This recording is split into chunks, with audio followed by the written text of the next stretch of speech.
থেকে সুন্দর এবং একটি সন্ত্রাসমুক্ত এলাকা গঠনের লক্ষ্যে আমরা আজকে এখানে একত্রিত হয়েছি।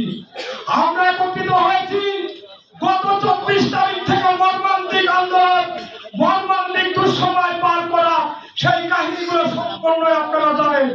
তারপরে এই বাংলাদেশের ছোট ছোট শিশু, ছোট ছোট শিক্ষার্থী, যারা আমাদের ভাই, যারা আমাদের সন্তান, যারা আমাদের আদরের প্রাণ, তাদের প্রাণের বিনিময়ে অর্জিত নতুন করে যে স্বাধীনতা অর্জন হয়েছে, সেই স্বাধীনতার উপর দাঁড়িয়ে আমরা আপনাদেরকে বলি, আপনাদের অনুরোধ করব, আমরা যদি আজ এই দেশে ওই নিরহ জনগণের উপরে, ওই নিরহ বাড়ির ঘরে যদি হামলা চালায়, ওই আমার ভাইরা, আমার ছেলেরা তারা এই দেশের এই স্বৈরাচারী শেখ হাসিনার নির্দেশে যে সমস্ত মায়ের মুখ খালি হয়েছে, সেই সমস্ত শহীদের সাথে আমাদের বেইমানি করা হবে।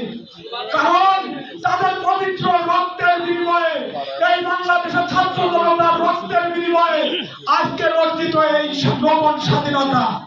সংগ্রামী ছাত্র বন্ধুরা, আমাদের দুঃখের কথা বলবো না, আমাদের দুঃখের কথা এই যাচ্ছিবাজারে, এই যাচ্ছিবাজারের জনগণ, এই যাচ্ছিবাজারের অগমন জনতা আমাদের সবাই জানে।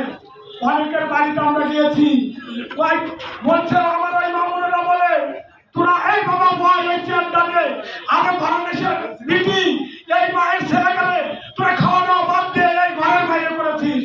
তারই প্রতিফল ঘটেছে এই স্বৈরাচার শেখ হাসিনা পলানোর মধ্য দিয়ে। গ্রামগঞ্জে না দেখেন আমার মায়েরা কিভাবে হাত তুলে আল্লাহ পাকের কাছে শুকরিয়া আদায় করেছে। এই স্বৈরাচারের বিদায় হয়েছে, আল্লাহ পাক এই দেশটাকে রক্ষা করেছে। সংগ্রামী সাথী বলবে, আমি আপনাদের যদি আজ চোখের পানি দিয়ে একটি কথা বলতে চাই, আমি নয়, এই বাংলাদেশে বহু মায়ের সন্তান, মা ভাত খাইতে পারে না, মা ভাত খাইছিল ছেলে খাবে, তখন ওই আওয়ামীলীগের দোষকরা পুলিশ নিয়ে এসে কড়া মেরেছে, মা পিছনের দরজা বলেছে বাবারে তুই পালিয়ে যা। আমাদের দুঃখের কথা আপনাদের আর কি বলবো, আপনারা সবাই জানেন।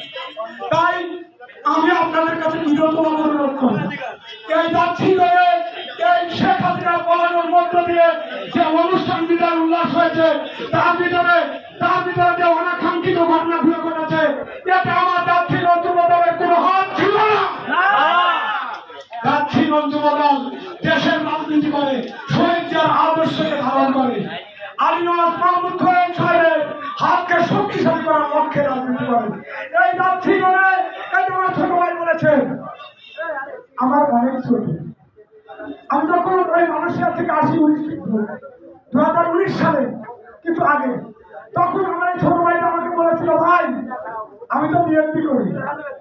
আমি তো আমার ছোট ভাইটিকে বলেছিলাম,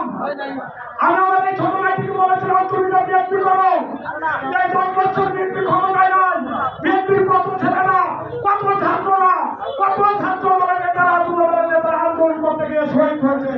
কিন্তু তুমি রাজপথে নামো, জনগণ তোমার সেই বিধান দেবে।